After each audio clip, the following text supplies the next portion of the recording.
early morning in the quiet countryside, sunlight filtered through the gaps of old beetle nut leaves, casting scattered specks of light on the damp earth. The rooster's crow echoed from afar, blending with the rustling wind through banana trees heavy with fruit. Nestled within the lush garden stood a tiled roof house with peeling lime walls. This was where Granny Bay had spent most of her life. Granny Bay was now over 80 petite and stooped with age. Her thin hands still tended the banana grove and the vegetable patch in front of the house each day. She kept the ancestral shrine clean and orderly. She had lived alone for decades since her husband, Grandpa Ba, passed away from forest malaria. From then on, she single-handedly raised 4 children. That morning began like any other.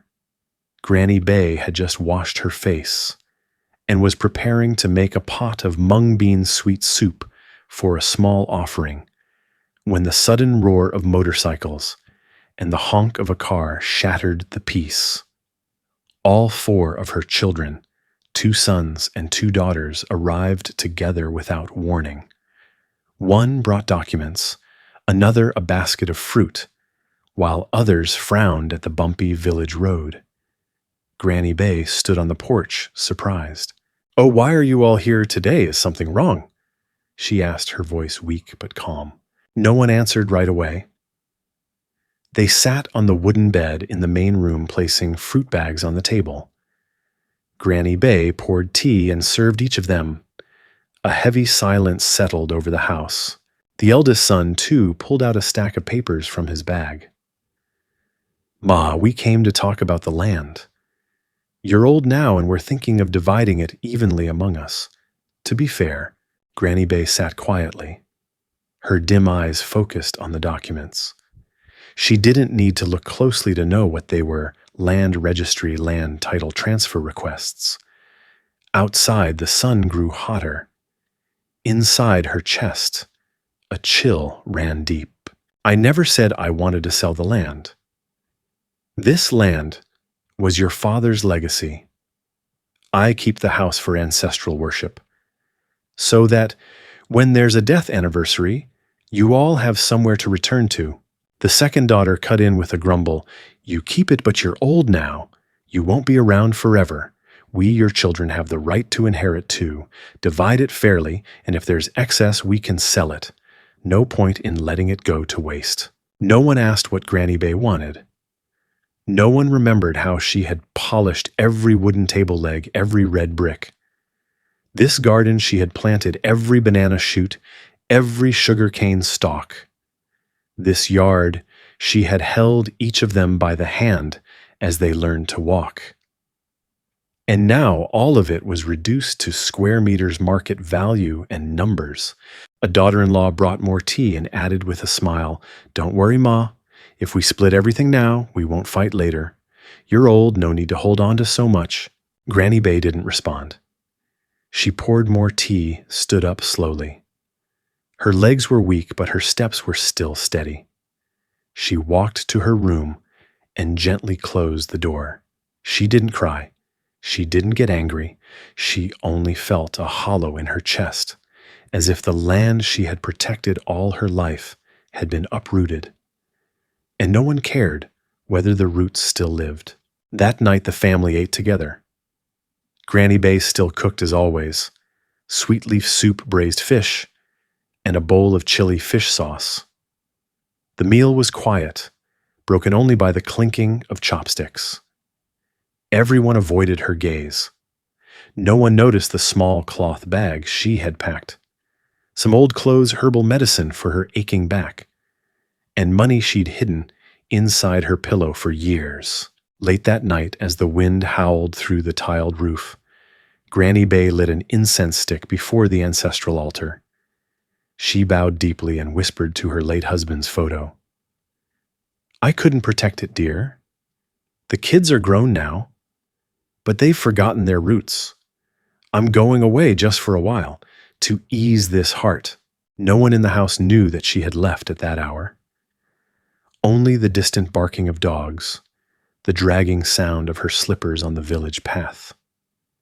Granny Bay left, taking nothing but silence. She left no note, no blame, no demands. She simply left, like a dry leaf falling not because of the wind, but because the tree had forgotten to hold on. The bus rattled along the winding road, its faded green paint chipping in the corners, carrying a handful of passengers through a landscape blurred by early morning mist. Granny Bay sat near the rear window, her cloth bag nestled beside her feet, hands resting lightly in her lap.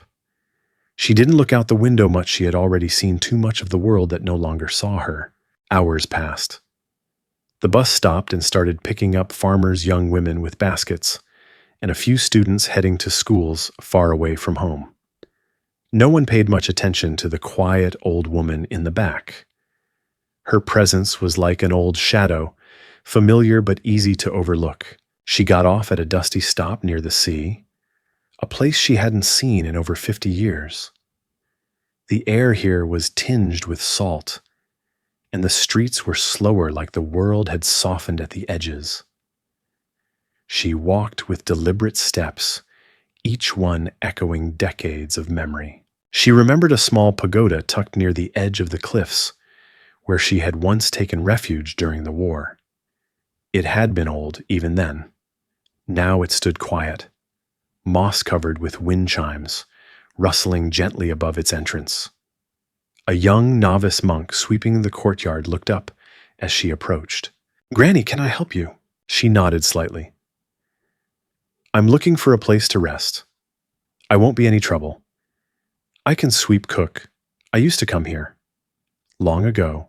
The monk led her inside and brought warm water. The head monk, a middle-aged man with eyes like deep pools, spoke gently with her. No questions, just a place to lay her mat and an invitation to join the rhythm of the temple. Granny Bay stayed. She swept leaves in the morning, helped peel vegetables at noon, lit incense in the evening. She slept on a bamboo mat behind the kitchen, listening to the wind and the waves. Her hands, though old, moved with purpose. The silence around her wasn't heavy, it was healing. Back in her village, the house stood still. The children returned to the city. They assumed she was with some distant cousin or neighbor. A few checked in with local elders, but none knew anything. The house grew quiet, the garden untended. Dust gathered slowly in the altar room. Weeks passed. 2 visited the house alone one Saturday, perhaps driven by guilt or a feeling he couldn't name. He stood in the yard staring at the spot where she always sat to clean vegetables. He walked through the house. Her sandals were gone, the pillow flattened, her favorite teacup missing. Only then did he feel the weight of her absence. Meanwhile, at the temple, the days bled into one another like soft watercolor. Granny Bay began writing again. On scraps of paper, in the backs of old calendars, she recorded recipes, memories, stories of her childhood. One evening, while arranging flowers at the altar, a young woman from the village came to pray. She was crying. Granny Bay sat beside her, not asking questions. After a long silence, the girl whispered, "They said I should abort it. I'm not married. They said I'll ruin the family." Granny Bay took her hand. "People forget that even flowers grow in broken pots." The girl looked at her stunned, then cried harder. From that day, more people came to see the old woman with kind eyes and few words. She had no name here, just a presence, just peace. And slowly, stories of her began to trickle into the world beyond. A passing reporter visited the temple and mentioned her in a short column titled "The Silent Mother of the Mountain Pagoda." Someone clipped it and mailed it to the village. A neighbor handed it to Tu one day while buying vegetables. He read it 3 times, then again. The photo was grainy, but it was her. That evening he called his siblings. "She's not dead," he said. "She's at a temple, somewhere by the coast." No one knew what to say, and for the first time none of them spoke of land or inheritance or division. They only asked, "Why did she leave without a word?" But deep down they already knew the answer. The next day Min packed a bag and left early without telling anyone. He wanted to see for himself, to see if she would even look at him. Granny Bay was sweeping the back path when she saw him. He had lost weight. His eyes didn't meet hers at first. He stood awkwardly holding a bag of fruit and a tin of tea. "I'm not here to bring you back," he said. "I just wanted to say I remember, that's all." She didn't hug him. She didn't scold. She simply took the tin of tea, nodded slightly, and said, "Come help me boil water." And for the first time in a long while, they shared tea, not as mother and son, trying to explain the past, but as two people learning to sit in silence together. She didn't ask about the house. He didn't mention the land. That evening, as he prepared to leave, she placed a small folded note in his bag. On it were 5 words: "The roots remember the rain." And he cried on the bus ride home, not because she forgave him, but because she didn't need to say it.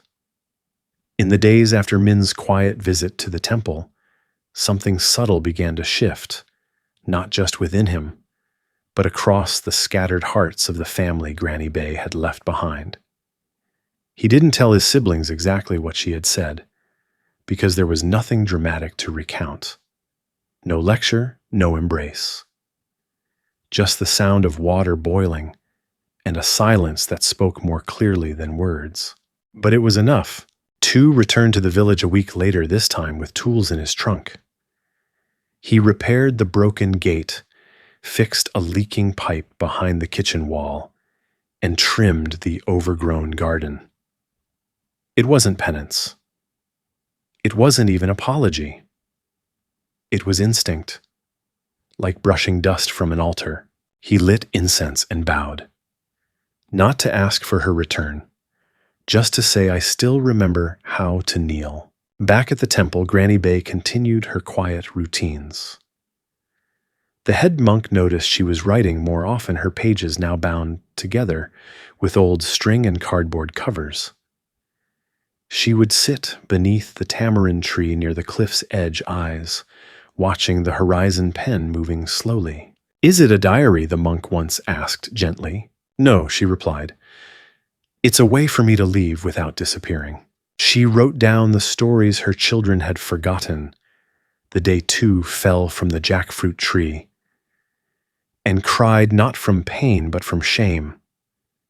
The time Lynn hid her torn school uniform behind the stove because she was afraid Granny Bay would be disappointed. She wrote of her husband's soft whistle when he returned from the fields and how the nights never felt quite whole after he was gone. Word of the old woman at the temple continued to travel. A teacher brought her students to hear her speak. A television crew came once, but she declined their camera.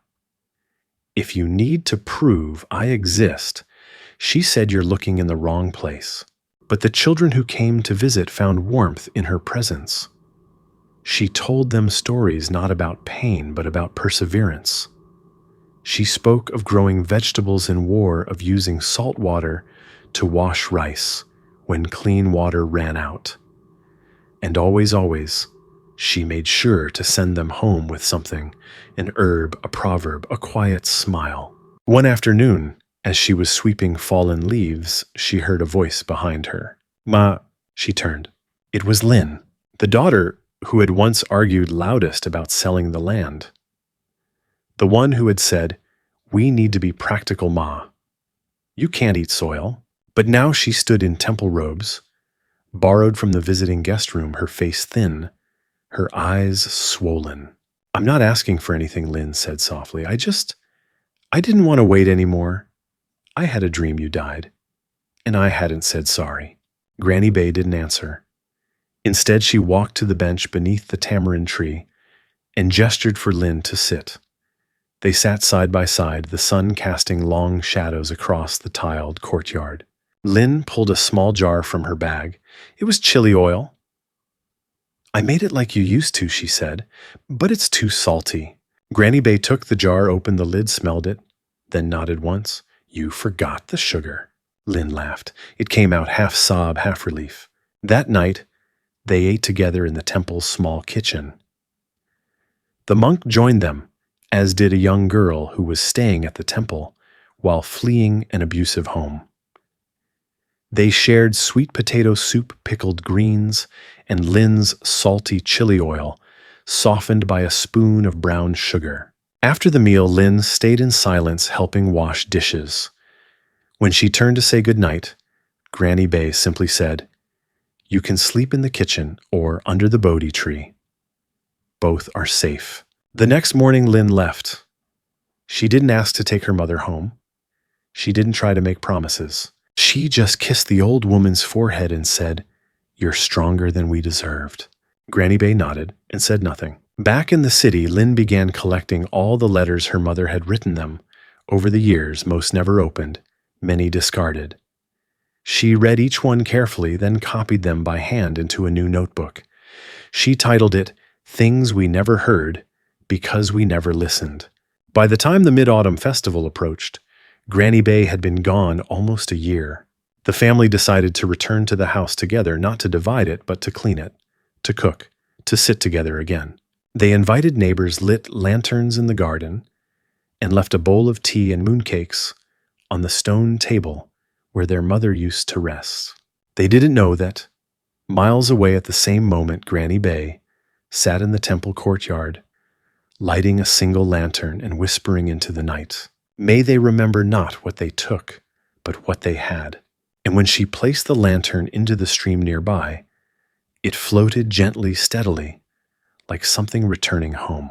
She didn't know if she would ever go back, but she knew that in some quiet, invisible way, she already had. The days after the Mid-Autumn Festival brought a quiet stillness, neither heavy nor empty, just soft, as if the world itself was pausing to breathe. The children, now adults with gray around their temples and time in their bones, returned to their lives in the city. Yet something had shifted. Not loudly, not obviously, but undeniably. Maya, the youngest granddaughter, began asking questions. Why did Grandma leave? Why didn't we stop her? Her father, Min, struggled to answer. He found himself saying, "Sometimes, love has no defense against silence." We didn't listen until silence was all she had. At the temple, Granny Bay no longer waited for letters. She no longer kept track of the seasons by dates, only by the shade of the sky and the way the morning breeze smelled more like the river than the earth. She had shed time the way old trees shed bark gently, patiently, as part of living. But she had not forgotten. One morning, as she was tending to a row of basil in the garden behind the kitchen, a girl approached her. She looked no older than 20, with eyes too sharp for someone so young. "Are you the one who writes stories on scrap paper?" the girl asked. Granny Bay looked up. "I suppose I am. Can I read them?" The request was simple. But for Granny Bay, it felt like being asked to breathe into another body. That afternoon, she untied her notebook once held, together with old calendar strings, and gave it to the girl. The girl sat by the fish pond and read until dusk, not moving, not interrupting. When the evening bell rang, she stood up, bowed deeply, and said, "I think my mother needed to hear this before she died." She left before Granny Bay could reply. But the next day, 3 more girls came. Then a monk. Then a professor from the university 2 towns over. They didn't want to ask her questions. They just wanted to sit with her, to feel what it was like to be heard without needing to speak. The temple began receiving envelopes, handwritten letters, postcards, printed articles about grief healing, and the quiet revolution of elderly voices. One afternoon, the head monk approached her. "Would you allow us to publish your stories?" he asked. "No names, just your words." Granny Bay took a long time to answer. Finally, she said, "Only if we don't call it wisdom. Wisdom sounds too far away. Call it What's Left When Everything Else Has Been Spent. And so they did. The book titled What's Left After Love was quietly printed and passed hand to hand. It was never sold, only given. Back in her village, the book found its way into the local tea shop. Tu saw it on the counter, recognized the soft curve of his mother's handwriting on the cover. He picked it up, stared at the title, said nothing, bought 3 more copies, and left them at the community center. Word reached even further. One day, a government official visited the temple. He brought a small medal, a certificate, and a very official speech about lifetime contribution to community healing. Granny Bay accepted it politely, then tucked it into a basket beneath her bed. Later, she used the certificate to wrap a bundle of herbs for a widow who had lost her only son. Honor didn't interest her, but something else did. Lily, the youngest great-grandchild, who had never met Granny Bay, came to the temple with her parents one Sunday. She was 5, quiet, and a little shy. Granny Bay didn't kneel or extend her arms. She simply crouched by the garden path and drew a flower in the dirt. Lily squatted next to her, drew a butterfly.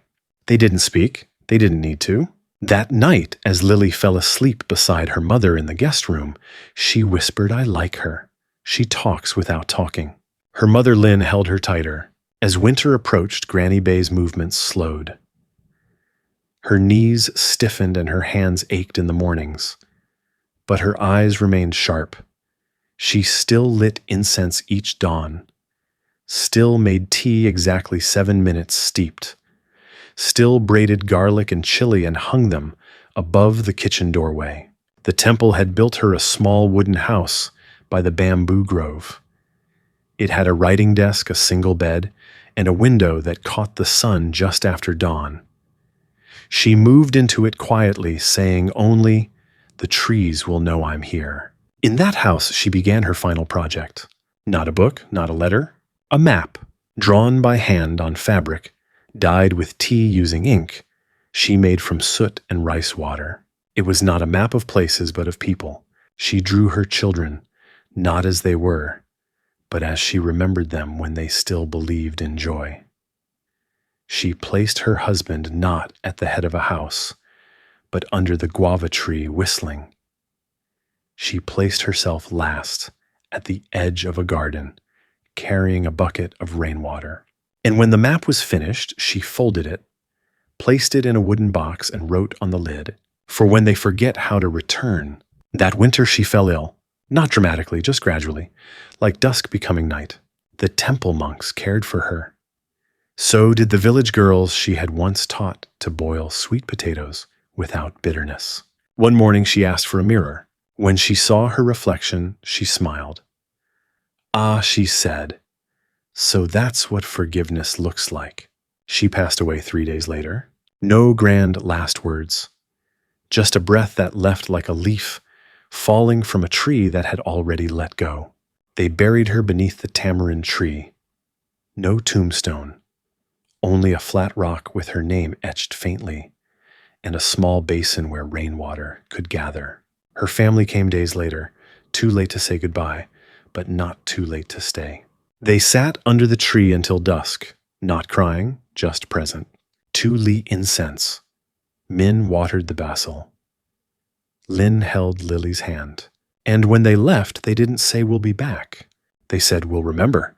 After the funeral, the temple returned to its gentle rhythm, and the tamarind tree under which Granny Bay was buried cast its long shadows across the courtyard each morning. Visitors still came, but now they walked a little slower past the spot where her flat stone rested. Some paused to bow. Others left flowers or folded notes, sometimes only a quiet breath. Word of her passing traveled farther than anyone expected. The monks received letters from people across the country, strangers who had never met her but had read her stories. Her book, What's Left After Love, was quietly reprinted without fanfare. Copies passed hand to hand under tables at tea shops, inside baskets at markets between generations. One day, a group of young volunteers arrived at the temple. They carried notebooks and cameras, but when they reached the garden where Granny Bay used to sit, they put the cameras away. One of them knelt and said, "We came to learn how to listen." The monk smiled. "Then you've already started." Back in the village, Min and Lin returned to the family home with a different purpose. Not to reclaim it, not to renovate, but to live with it, warts and all. They opened the shutters for the first time in months. The smell of dust and dried herbs filled the air. Tu found his mother's old raincoat hanging behind the door. Min sat in her spot by the stove, lost in silence. Lin washed the altar cloth by hand, then let it dry in the sun. That evening they didn't talk much, but they stayed in the same room longer than they had in years. Later, Min opened the small wooden drawer beside the altar. Inside was a piece of folded paper yellowing at the edges. He recognized her handwriting instantly. It read, "If you are here, it means I am not. But it also means something good has returned.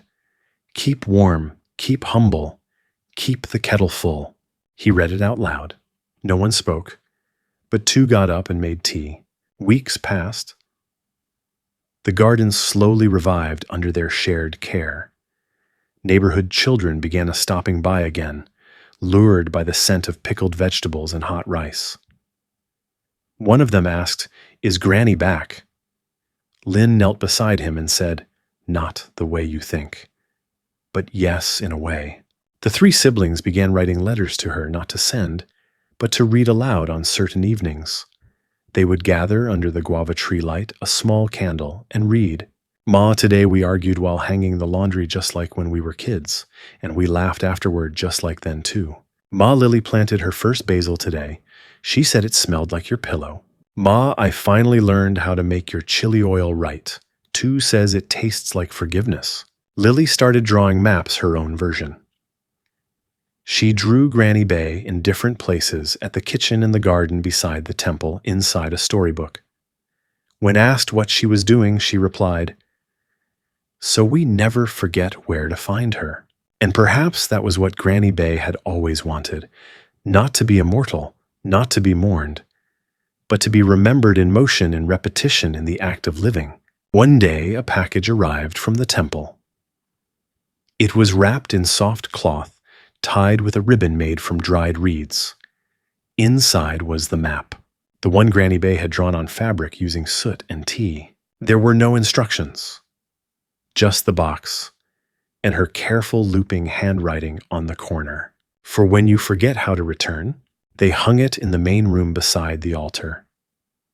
Not framed, not pressed, just pinned slightly crooked, like something that belonged there long before they noticed it.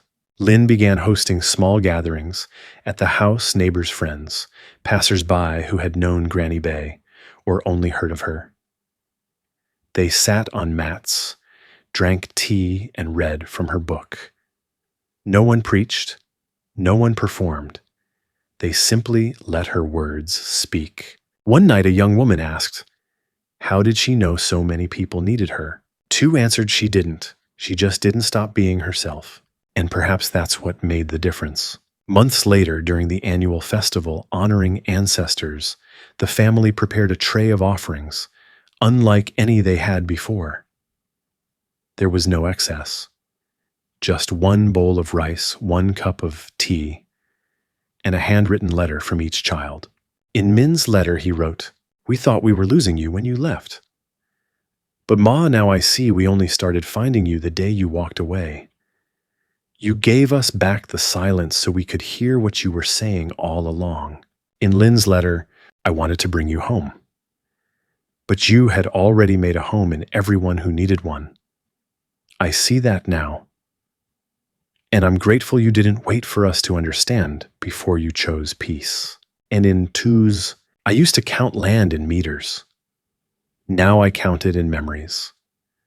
And the richest part of our home, Ma, is the space you left behind for us to grow into. That night they lit 3 lanterns. One for the past, one for the future, one for what was never said but always understood. They set them afloat in the canal behind the house where Granny Bay had once washed sweet potatoes in wartime. The lanterns drifted slowly, then together, then apart again, each carrying a flicker of something once broken, now whole in a different shape. No one cried. They didn't need to, because the woman who had once left without a word had now become the story they told in every quiet moment of love, every pause between arguments, every silence they no longer feared. And she was never gone, only waiting in the space they finally made to welcome her back. Spring returned to the village not with fanfare but with quiet signs. The first burst of new leaves on the guava tree, the sudden sweetness in the breeze, the whisper of frogs along the irrigation canals. And with the season came something else, an unexpected clarity that often followed mourning, as if grief had loosened the soil around the family's roots, allowing something deeper to grow. The siblings had begun tending not just to the house but to the community their mother had once served. Lynn opened the kitchen every Saturday to cook free meals for elders who lived alone. Min organized weekend reading sessions, using Granny Bay's writings as a bridge between generations. Tu spent his afternoons sitting on the old bench near the garden path, listening more than he spoke. Children returned with their notebooks. Neighbors brought vegetables in silence. Some came just to sit in the presence of something unspoken, something that had once been missing now, returned through memory and ritual. One day, a teacher from a distant town arrived with a group of high school students. They were studying narratives of post-war resilience and had read excerpts from What's Left After Love. They stood awkwardly in the front yard, unsure if they were intruding. Lynn invited them in. She served tea the way Granny Bay had, 3 pours. One for warmth, one for humility, and one for listening. They sat on mats and took turns reading aloud. No one rushed. Every word felt like part of a larger ceremony, an act of continuation. That night the siblings gathered again under the guava tree. "We're not just remembering her anymore," Tu said quietly. "We're becoming her in pieces." Min nodded, and maybe that's all she ever wanted, for her silence to become our speech. Lynn looked toward the house. "You know what I still think about the day she left. How none of us followed. How none of us asked why." Tu picked at a thread on the mat. "We didn't need to ask, we knew. We just couldn't admit it yet." There was a pause. Min finally spoke. "I think the reason she didn't say goodbye was because she didn't want to teach us through guilt. She wanted us to find our way back, not chase her out of fear." That night, they made a pact not to glorify her, not to mythologize her, but to carry her forward through acts, through quiet, through care. And so the house slowly turned into more than a home.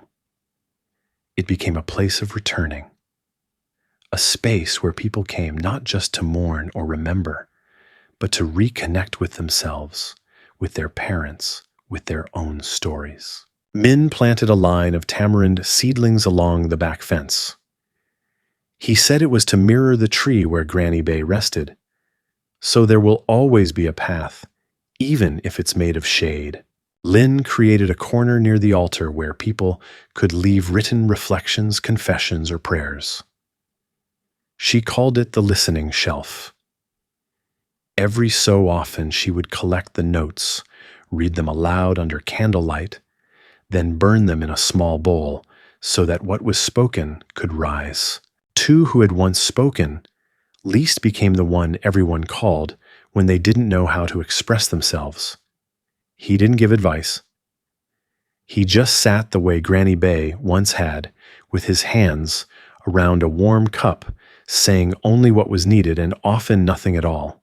And Lily, now growing into her own voice, began drawing a new map.